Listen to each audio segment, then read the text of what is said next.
influence that we have is really helping kids identify their goals and then being able to align themselves and find a path and follow the map to get there. The council is now in session. With a personality shaped by being an athlete and a background in mainstream sports media, I found that the stories I was most interested in telling were the ones often overlooked, the ones that might not otherwise be told, the ones that show the intangible and not just the highlight reel. The Sports Council is about highlighting the great, the good, the unique, and everything in between in the Pacific Northwest sports world. I'm Jamie Council. Thanks for joining me. You're listening to the Sports Council on 1340 ESPN, the Tri-Cities leader in sports.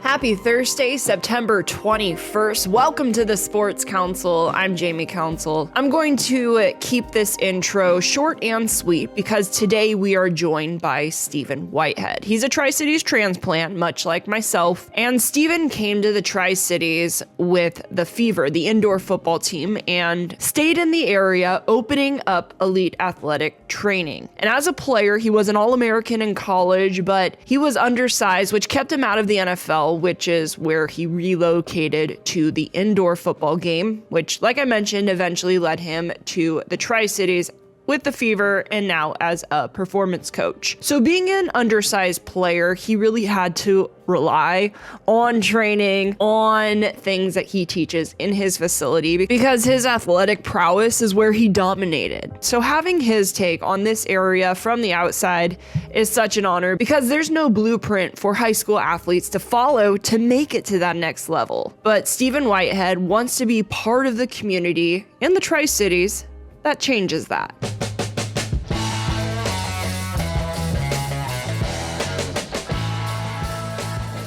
I'm Stephen Whitehead. I'm from Moss Point, Mississippi. Grew up in the New Orleans, Louisiana area. Been here in Tri-Cities for about 12 years now. I'm a sports performance trainer on Elite Athletics Training Facility where we help young athletes from the ages of 6 all the way up until professional level get better and enhance their performance abilities. And what is your background that kind of led you into doing this? Been an athlete my entire life and been truly focused on the sports performance side of things. Being a smaller athlete, been kind of forced to look at the game a little differently and having to have a different perspective than most athletes with pure talent have and pure size have. So I knew that being able to attach myself to the weight room and to training in terms of running would help give myself an advantage, which it ultimately did. And you've trained over 2,000 athletes through this facility, probably more since I looked at that number. So I think you kind of answered it, but what is your approach to training because you've seen a lot of success? The approach is simple, just really being honest with the kids and helping them identify their goals, number one. Once you're able to do that, then it's kind of easy to put together a manuscript or a profile to be able to help them get to where they want to go. So that's kind of the influence that we have is really helping kids identify their goals and then being able to align themselves and find a path and follow the map to get there. A script just like the NFL. Yeah, you know it. And you have also trained NFL athletes as well. So talk about kind of your background in having success beyond just high school, and to follow that up, why Tri-Cities is your home. Tri-Cities is my home, pretty simple. It's filled with amazing people, it has amazing kids, and it's a wonderful place to live. With that being said, it's actually hard to meet professional athletes being in the Tri-Cities area, but I was fortunate enough to do so. Had the opportunity to work with an elite trainer that's in the game right now named Jamal Ligon, who works with hundreds of NFL and professional athletes, and he gave me the opportunity back in 2014 to come out and shadow him and help, which he saw something in me. Still have no clue to this day. Asked me to come out there and help, and really showed me the game, and was able to get my foot in the water by meeting a professional athlete, former player Alshon Jeffrey, to be able to help him and gravitate towards him and take his career and his journey to the next step. Really was a big promising would say a big accomplishment in my career, and not only just meeting a professional athlete, but having the ability from Tri-Cities, Washington, to then go and meet a professional athlete, train them and follow them and travel with them, and kind of be his confidant at the same time was really a big deal. And you've trained multiple NFL athletes. Yes. So I had the opportunity in 2019 to work for the Philadelphia Eagles. With that opportunity, I had the ability to work with numerous athletes outside of the facility, going from, you can name them all, from Zach Ertz to Alshon Jeffrey to Nelson Aguilar to Deshaun Jackson, et cetera, et cetera. Also had the opportunity to work with Jadeveon Clowney, now of the Baltimore Ravens, formerly of the Seattle Seahawks. And so the word just kind of spreads once you get with those guys. They're a very tight, close-knit group. So they end up asking and telling what they're doing and who they're doing it with. And I had the fortunate privilege of being one of those guys at the time to have their name passed around. And is Tri-Cities always going to remain home, or I guess what's the goals for you? Because obviously you do want to upgrade, but you have had NFL experience, but yet here you are, day in, day out. I see you on Facebook constantly giving your all to the athletes in the Tri-City. Well, I think anyone would tell you in the coaching industry and the training industry, the kids is where it's at. If you can start with them and help them at the beginning, it becomes a lot easier for them to have success. It's always harder working with the older athletes, even at the professional level, because you actually have to take away a lot of the knowledge and experience that they have to help them become a blank canvas. So really you have to help them prove themselves wrong before they can even believe you're right. So it's really a process, but really being able to influence kids at a young age and build camaraderie and give them passion and give them energy and focus and dedication is really where the true passion lies for me, and where the true fun is.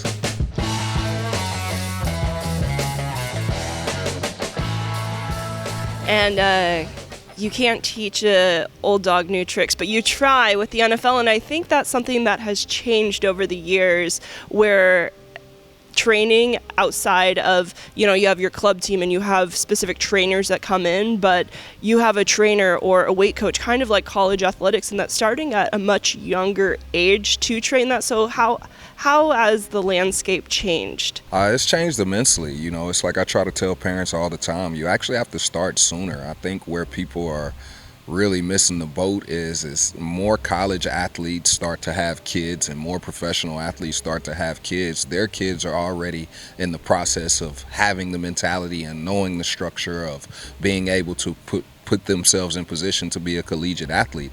And so if you're not starting earlier, because it is a business now, it wasn't a business when we were growing up.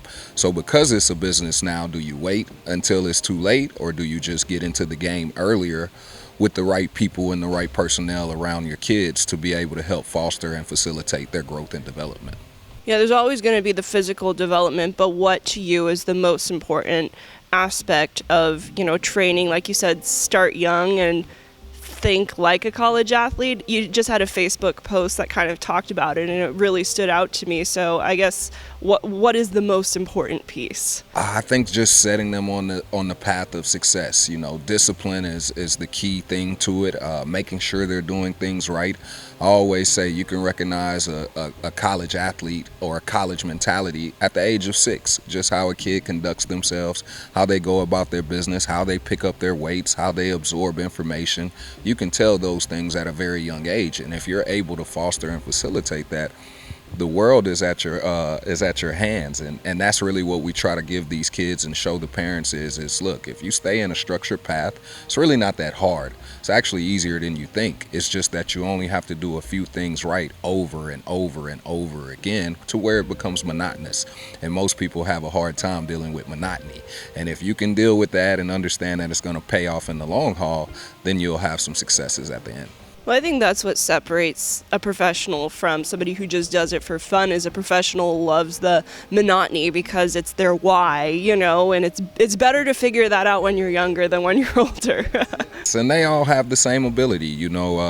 People always try to say, well, it's different down south. Well, the kids aren't different. It's just the environment that they're being brought up in that is a little bit different. And so that's where I tell people all the time, no, sports are not necessarily needed here for kids to have the opportunity at success or different experiences.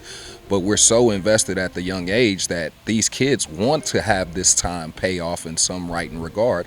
And I think it's our job as parents, as adults, as coaches, as trainers to help foster that as much as we possibly can by gaining the experience and gaining the education that we need to help our children's goals come true. And the Tri-Cities, you've been all over, including the NFL, and talk a little bit about the Tri-Cities sports community.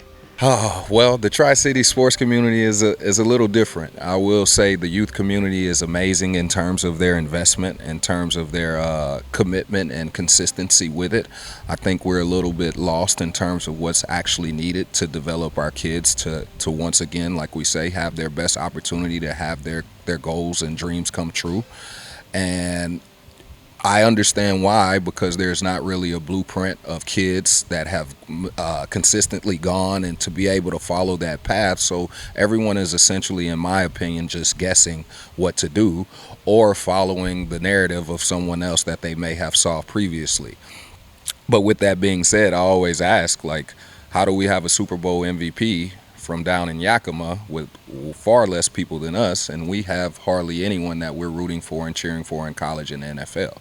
So it's just really an environmental approach that we have to take in terms of being able to get our kids to understand what's necessary and what's needed at a young age, as opposed to, hey, this is just all fun, and regardless if you're learning the right way or not, are you having fun? And I think that's really the difference between here and where I'm from, is just the level of seriousness and intensity that goes into the sport at a young age.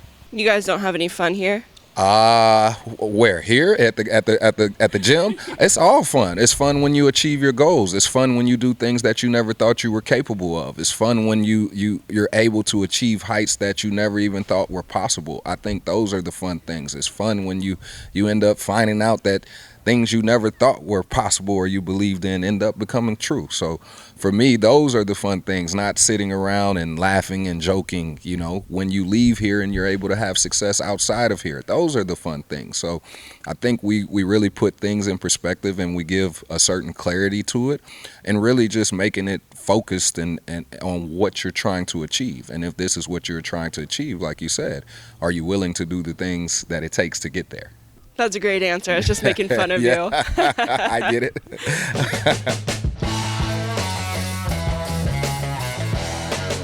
And you said something that really stuck out, having the blueprint, because I think back, I grew up in a small town. Mm-hmm. That's why, Tri-Cities, I like it. It kind of reminds me of the town I grew up in. But that was one thing I struggled with, was having that blueprint, having that college mentality, that when I went into college, I really struggled. And that's kind of what made me draw back from athletics for multiple mm-hmm. reasons, without making it about me. But it was really tough because you don't really know what to expect. Well, that's what I always say is the gift and curse about Tri-Cities. Tri-Cities is such a great place. It's an amazing place to raise kids. It's an amazing place to have a family. There's no real trouble here.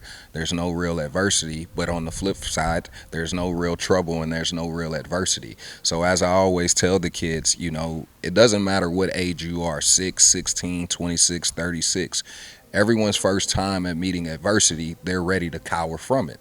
And so hopefully you're not waiting till 16 years old when you're in high school to first meet adversity, and at your first time you're ready to cower from it. Being in different parts of America, living in different parts of the country, you're able to go through different experiences that people have rather than here. As I tell my son all the time, you have no idea the pressure that's put upon you as a child as soon as you walk out the door in Mississippi or Louisiana. And it comes from your peers, it comes from your parents, it comes from your teachers, it comes from your coaches, it comes from every aspect that's in your environment. And whereas here, there is no pressure at all. You can be who you want to be, when you want to be, where you want to be, and no one judges you or holds you accountable to certain things. And that's really the downfall of this area, because once these kids do go to college, the majority of the time when they hit adversity, they tend to cower away and they come home. And that's really what we try to do here is as I tell the kids, if I'm your biggest adversity, when you leave here, everything else will be easy. So I always try to put them in a position to understand that this is probably going to be the worst thing that you have to deal with. I assure you that college is going to be easier than this, because I've been there, number one. I still deal with people who are there, and I just know what it is at that next level. And so if you're able to put yourself in that position now, where you're a high school athlete and you're thinking like a college athlete, once you get to college, you've already done it. And then I think even be able to have that communication with coaches, because you also coach. What do you like as a coach? I think communication with a coach is something that is really important, especially when you get to the college level. So we're coaching the junior sons, and I also help out with Pasco High School as well. And you know, it's different going from the training and being able to bridge the gap to the actual game, court, or field of play.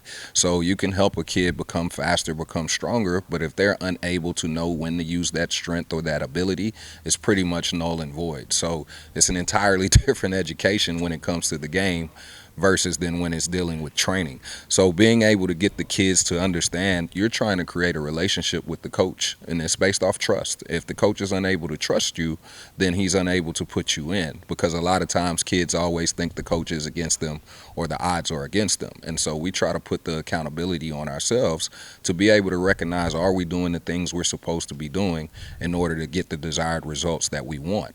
And so what ends up happening is I always throw it in their face. I ask them, I said, would you want to coach yourself? And they typically don't say yes because of the things that they're doing. So we just try to give them that ability to see that you and your coach goes hand in hand, not one against another. Whatever you need to do to get yourself on the field, to get yourself the desired results, once again, as we talked about, that is the job that you have to do, and that's a part of the game. And part of the game now, I know we talked about this a little bit before, and you played wide receiver, so this wasn't your position. Oh, but I played it all. You played it all. I played running back. I went into college my first year. I played running back, and I played wide receiver, and I even played quarterback. Wow, so a little bit of everywhere. Yes. But the running back position right now is very interesting, kind of negative. When you get to the NFL level, you're seeing the elite players in the NFL, the running backs, not be getting paid because basically they're seen as over the hill once they get into the NFL. Their prime years are when they're in college, when, you know, maybe you get NIL. So what is your take on that? Because it's really interesting, and you see shakeups all the time, and that's potentially something that it could turn into something like the NBA, where they allow people to enter the league at a younger age.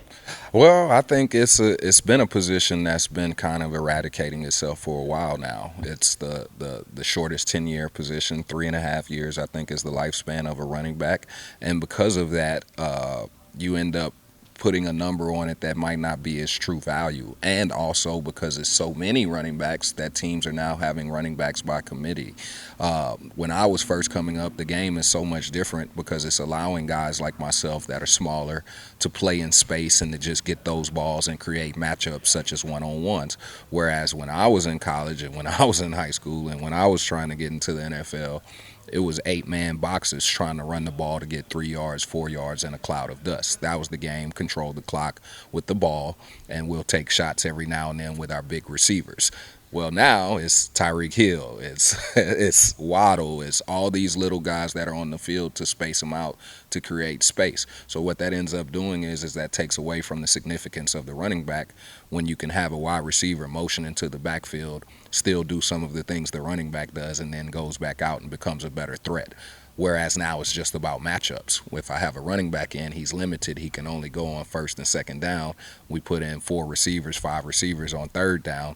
Then it changes the offset of what the defense is going to do. So it really just puts the running backs at a limitation unless you're a Derrick Henry, unless you're those supreme backs that actually don't need a system to do what they do, because most other running backs now are being categorized by the system, not necessarily by their talent.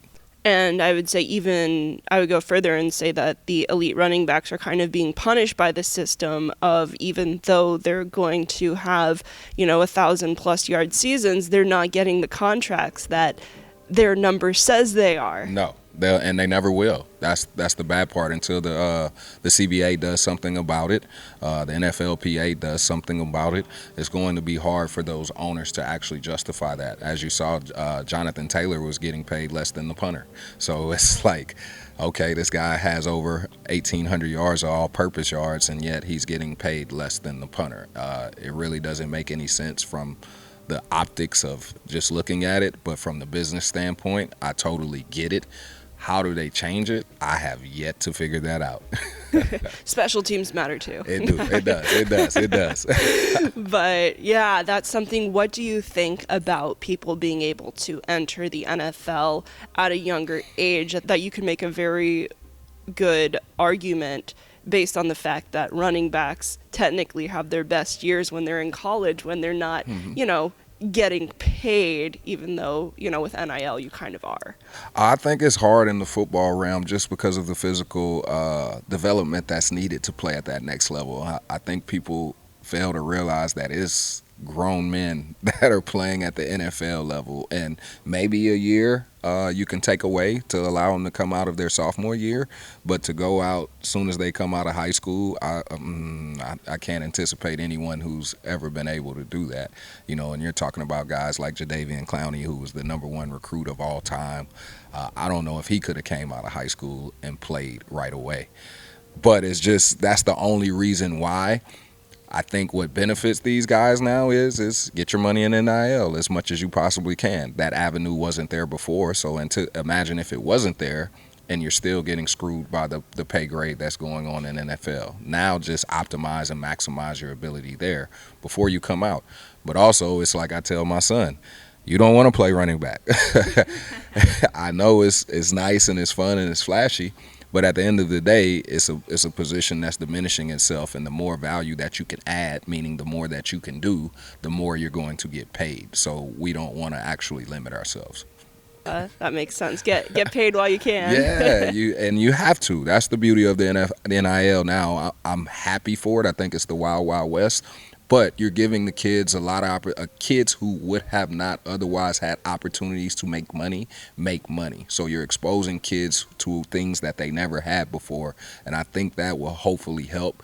Now, I think a lot of financial literacy has to go into that as well, but you're still giving kids a better opportunity than they had before. When I was in college, we were living off $393 checks to pay for rent and food. Get yourself a good agent. Yes, quick, fast, and in a hurry. Well, I enjoy picking your brain. Like I said, you have a lot, but beyond the Tri-Cities, which is always great, the point of this show is to bring the sports community together, because I feel sometimes everybody's out on their island. Yes. And it's really hard because you all are working in the same direction, but sometimes fighting each other at the same time. So I always enjoy being able to bring some more insight. Yes, with that being said, I'm here for the community. I've worked with virtually every single high school team. I work with different youth teams. I train every single kid from every single community around here. It's all about us. The better we make the community, the better these kids will have an opportunity, and I don't think anybody has actually seen that yet. The better we get our kids, the better more kids will actually go. So we need to make this town an actual pool of athletes to be able to go on to the next level. Write that blueprint. Yes, ma'am. And how can people find you? They can find us at www.eliteathletics.training.com, or they could go on Instagram at EA Training and find us there. Call us at 509-221-1898, or come visit us at 191 East Riata Road in Kennewick, Washington. Stephen Whitehead, thank you for your time. Thank you.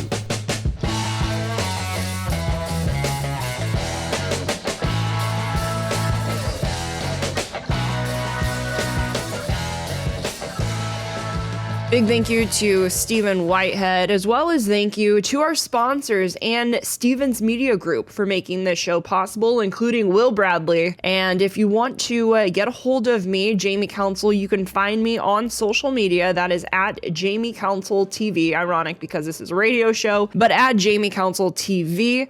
Let me know what you think of the show, any ideas, or if you have any cool stories, love to hear about them. And where to find the show? Well, of course, you can find it every Thursday at 11:30 right here on 1340 ESPN, your Tri-Cities leader in sports. You can also find it via podcast wherever you get your podcasts following the show, as well as now it's available via YouTube. So many great ways to listen to the show. Thank you so much for listening to this week's show. Until next time, I'm Jamie Council.